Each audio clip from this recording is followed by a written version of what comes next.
All right, well, on to the bye week, but I had some good review from the game over the weekend and saw some really good things on film, confirmed some things, and then also brought some things that we know we can address and fix. Not an error-free game, but with a lot of points on the board still, but proud of the way the team played and looking forward to the next matchup. Obviously, we'll have a bye, so it'll be a work week for us still. Especially the bye being so early. But we can get an early jump on East Carolina and making our first road trip out back east. So, there's a lot of good things happen, but I mean, we still want to build on the positive things that we're seeing, but also get some other things, some areas that we could really help our team be more efficient and specifically scoring more points. But we knew going into the game that Stanford was going to be really, really physical, and they're going to try to establish a physical presence at the line of scrimmage in offense and defense, and so as much as they can do with special teams. And I thought our team was really physical in all three phases, and that we can build off of that. Saw it on film, and really impressed with our team and the way the coaches prepped them. So that was good. We needed that game. And so looking forward to building on it and getting better. So what questions do you guys have?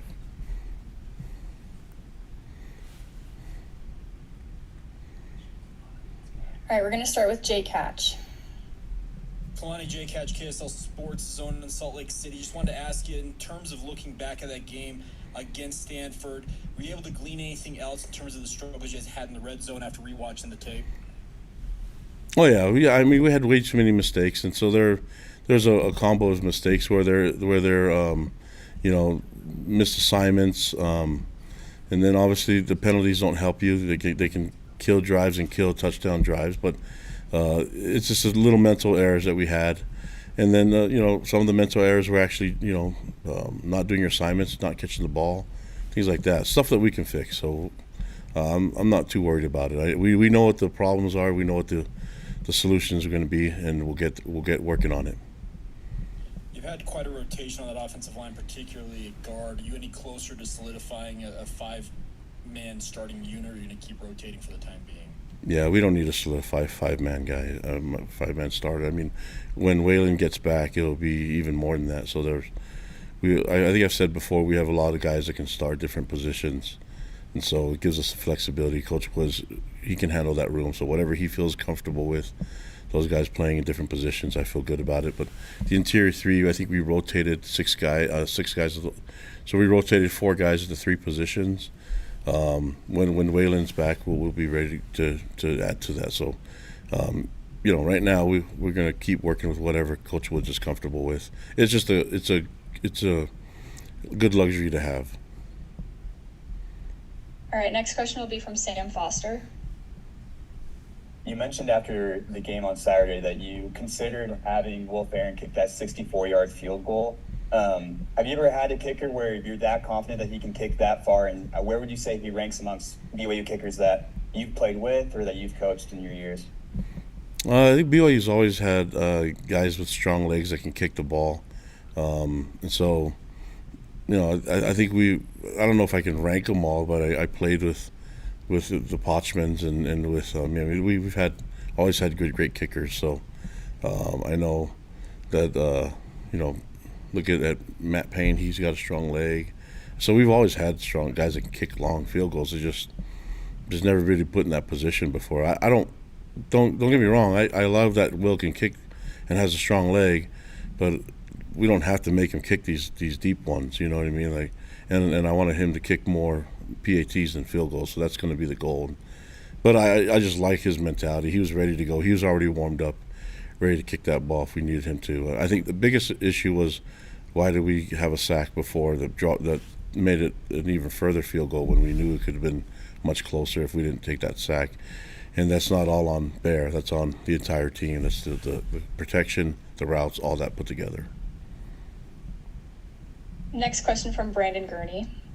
Yeah, another special teams question. I don't think we talked enough about Sam Vanderhaar and the work he did on Saturday, hitting Stanford with inside the 5-yard line. Can you maybe just speak of his work and what he's been able to do for the team from a punting perspective. Yeah, and Sam's always been obsessed with being great at what he does, and so he's never he's never held for field goals or PATs before too. And when you give him a task and you ask him to work on it, he's just going to go crazy with it. And looking at the way he does it, I mean, we've put a lot on his plate and asked him to do a lot of different things, and he's not a natural football player. He's Australian rules football, so being an Aussie and being here and learning the game and trying to, we're asking him to do a lot of different things. And I think what he's really good at and what he feels comfortable is being an accurate kicker and punting the ball into pinning them is something that he does really, really well. So when we could do that, I think that with this defense, it makes it really hard on offense to have to drive over 90 yards to get a touchdown, and that puts us in a better position defensively, and so it helps. It's a complementary football game for all three phases to work together, and he definitely is a big part of that. And as far as injury-wise, it sounds like Waylon, you guys are expecting him back soon. Is there any update on JoJo Phillips? Or?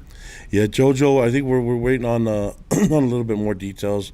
There's going to be some time with him, but looking at Waylon, we were expecting and hoping that Waylon will get done. It all depends on this week. We know for a fact he'll be back the week after. We're just hoping that with this bye week that this can give him some extra time, get him ready to go against East Carolina. Next question from Mitch Harper. Kalani, you noted that this is going to be a work week for you guys still to get an early jump on East Carolina. How will this bye week be structured differently at all with it being so early in the schedule this season compared to years past? Well, we want to still keep in the rhythm of our offense and defense. I mean, we knew about this bye a long time ago, so we prepped for it. So we know what we're going to do practice, and we also can't just it can't be like a regular work week where you guys get some wear and tear. I mean, you've got to do enough, but to keep to keep on top of it and keep consistent. But then at the same time, we still want to gain our legs back and get fresh. And so the balance will be everybody's different at different levels. So I don't know if the starters will have the same same type of week as the backups. And so it all depends. We still have guys that are still developing in the program, so it's hard for me to lump it all into one. But if I'm talking about the starters, it definitely will be work, but not as much work as we had last week. But we still need some things to improve on. So we'll do whatever it takes to get better as a team. But that means that this week's got to be important. It's not a week off. And to follow up in terms of getting better as a team, like how much of the focus do you want on the offensive side to be the passing attack and developing that chemistry to stretch the field, because that's always been a staple of your guys' offense in the past? Yeah, I think we're working towards that. I mean, I think looking at the game, the entirety of the game, the feel, I felt like Bear made some really good decisions. We also made some safe decisions, and that's okay.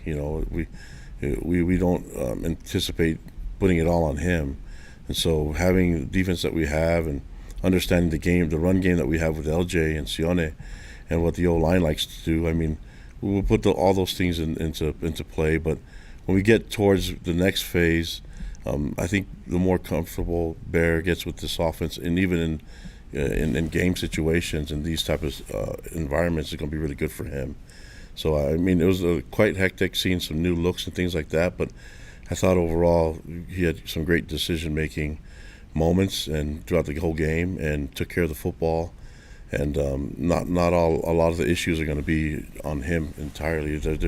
He can lean on veteran receivers, a veteran O-line, and the veteran backfield. So we'll keep working on it, but I think I feel like it's progressing the right way. Next question from Jake Hatch. Kalani, you talked about the progression of Bear. Is it simply just going to take more reps in games, or can you do anything in practice to speed up that process for him?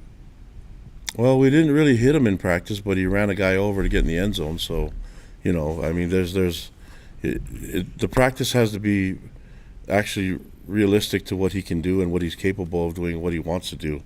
And so we'll practice the right things, make sure we get him in the right position, make sure that we have the right protection so he's not getting hit in the back when no one's even blocking edge rusher.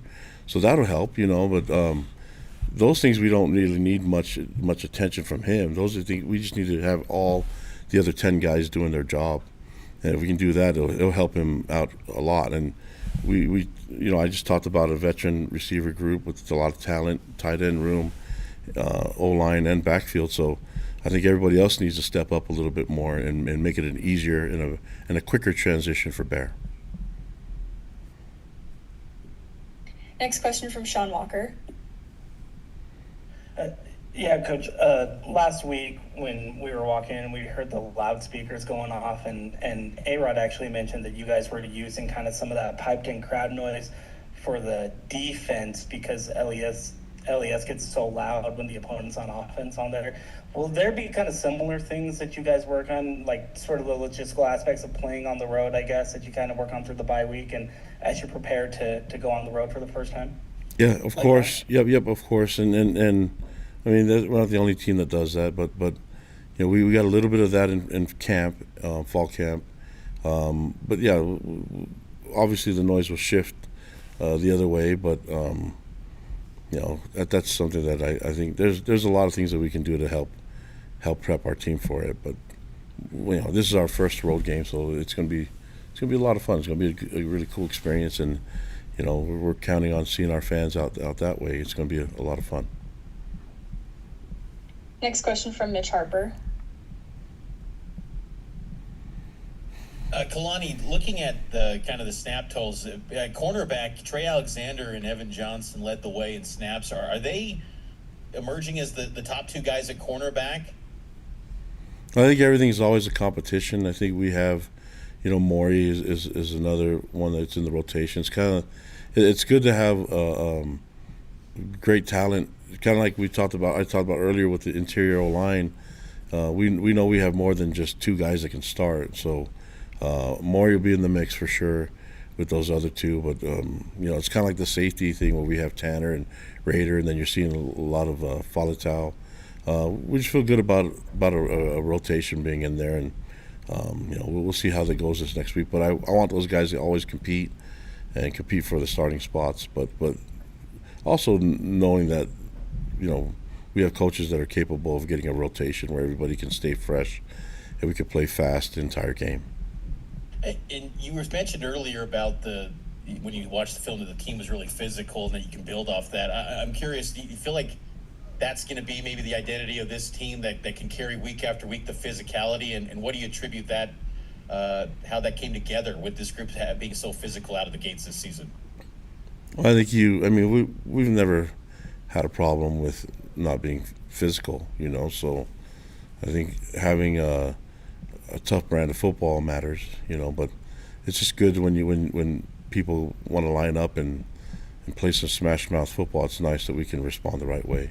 I think a lot of times the game has gone where a lot of people don't think it's really physical. It's gone more of trying to spread the field and do things like that, and it just feels good that you can be able to get in there and pound the rock. And when a team's trying to pound the rock on you, you can be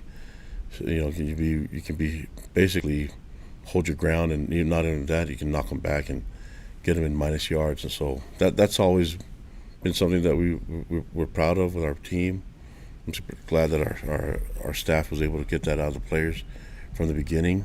And I don't know, I'm not going to make statements about our identity. We just got to keep working. We don't know what's going to happen, how the team's going to respond to whatever comes next, but we have a feeling that our guys are very capable, and you have to recruit that, you have to develop it, and you have to keep being all about it. And I think our coaches have done a great job at making sure that these guys can play comfortable, and it's a game with pads on, so you have to be physical and violent.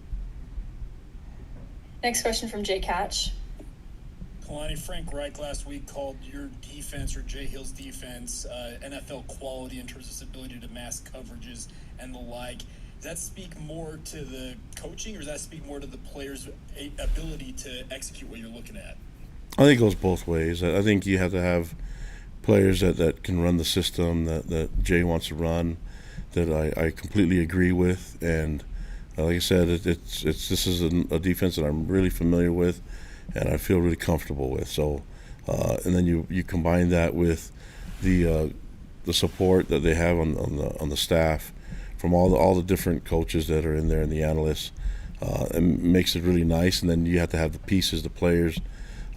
We really feel good about the talent on our team, and we're speaking defense specifically. Feel really good about the talent defensively, and there's a bunch of up and young, just upcoming young players that are going to be big time players for us. And we're getting some reps here and there for them, but man, we really feel good top to bottom about the entire talent on the defensive side, and I feel good about the coaches. So it goes both ways, but when it comes down to it, the players have to be the ones that can make the plays. And when injuries and things like that happen, you have to rely on the depth, that there's quality depth and there's quality talent behind the guys that are starting. And you're seeing the depth where it's not really much of a gap between 1 to 2, and that's a good sign, And the fact that you have to play more guys because the talent with the 2s are close to the 1s, and you have a great rotation. I love that our coaches are able to do that and recognize that these players are ready for it. But we have guys that are developing that are young that I'm telling you are going to be something special. And the quicker we can develop them, the better. And I know Jay's really excited about getting that done too. So we feel good about the defense and the way it's working right now. Real quick, Gary Anderson's been up in the box with Jay and Aaron. Is he up there as a resource to bounce ideas off of, or does he have a specific responsibility up there in the box? Yeah, I mean, we have a lot of different things that he does that we can lean on. Consulting us as from his perspective, but he's also been a D coordinator before too, and a great one at that. So utilizing all the talent we have around us. It's been really helpful. I mean, we can't do it all alone, and I know Jay, if you spoke to him, wouldn't say it's all about him, but I do know one thing. Jay's done a great job leading this defense. I'm really happy he's here, but he's done a great job leading his staff and allowing his staff to empower. He empowered them to make some decisions, and you look at the things that Gennaro's been able to do with the defensive backfield.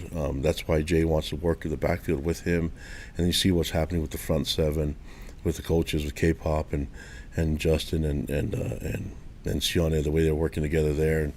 And so wherever Gary can help, and wherever our guys can help. We also have Chad Kahaha that's been in a lot of different P4 programs, and so it's going really good right now, and I don't have to do it by myself, and neither does Jay, and so it feels good that everybody can help out. Next question from Brandon Gurney. Coach, you just spoke about the exciting defensive depth, and I immediately looked at the defensive end position. You guys started the season with a lot of exciting, inexperienced talent there. How's that shaking out just as far as Tausili got a lot of reps last game, Hunter Kleck stepped up. Can you just maybe address just how your defensive end position's going for you with those young players? Yeah, I think Logan Latui's done a great job leading that group. I mean, he's the veteran of the group, and then seeing guys come through. I mean, Vil Poha and Bodie Schoonover, and you have you have Hunter Clegg's doing some really good things too, and Tausili Akana's done a great. I mean, it's just getting them reps to be a complete D end. Right now, we're kind of mixing them up, and I think K-Pop's doing a great job rotating them. But there's still some things that they can work on to get better. But man, it's weird. It's like we were happy with what we see in the talent there, but we wanted to keep working towards it because we can't just lean on what their their strengths are. We ought to be able to make sure that they can all play. That they can all play and be a complete D end, and so we have a lot of guys that can do that. I think you mentioned a bunch of them. So, yeah, but we'll keep working. There's also guys that are up and coming. I think Kini Fonohema played in this last game, and you're going to see guys like Nusi Tamoy Peal get out there. I mean, there's a lot of guys that can play. And there's some guys that are banged up, but it's going to be a lot of fun. And I mentioned the young guys. That group right there is a special group. All right, our last question will be from Mitch Harper. Kalani, wanted to ask you a big picture college football question. There's been talk about the transfer portal going to one window. yeah, I know you're typically a guy that, just, you'll go with whatever the flow is, whatever the rules tell you, but your thoughts on just maybe one window, potentially being on the football calendar going forward in January, and maybe the pros and cons of just one window. Yeah, I mean, I haven't really given it too much thought. I mean, because it seems like so far away that we only had 2 games played right now. But eventually, we're gonna have to start thinking about that and prepping for it, and how we can use it to be a strength for us, and how it can be an advantage for us competitively. So, yeah, I think whatever the decisions are made, you guys know me. I've always been about the transfer window from the beginning, anyway. So, anyone that has transferred from here, I've always signed the waiver so that they can play and even play against us. So I've been doing transfer window stuff before anybody else did, and been agreeing to it, even when players that transferred to us didn't get the same luxury that I gave to our outgoing guys. So now that the transfer portal's here and it's one window, we'll just have to make it work in our benefit. And I think we have the right staff, the recruiting staff, to make that thing work. I think, allowing Dave George and Justin Anderson and the rest of the group some time to formulate a strategy that'll make sure that we can take advantage of it. And last thing for me, just how much of the time, if at all, for your staff to go out and travel to recruiting locations this bye week and spend some of that time in this work week with recruiting travel? Yeah, we'll be doing that too. So you're going to see our coaches getting out and seeing our guys. It's just hard because we have a bunch of guys that we want to see, and not all as much time as we can. Right now, you're limited to how many coaches you can send out at one time right now, but we'll take advantage of as much as we can, and try to go see our future Cougs out there. All right, thank you, Coach. Appreciate it, guys.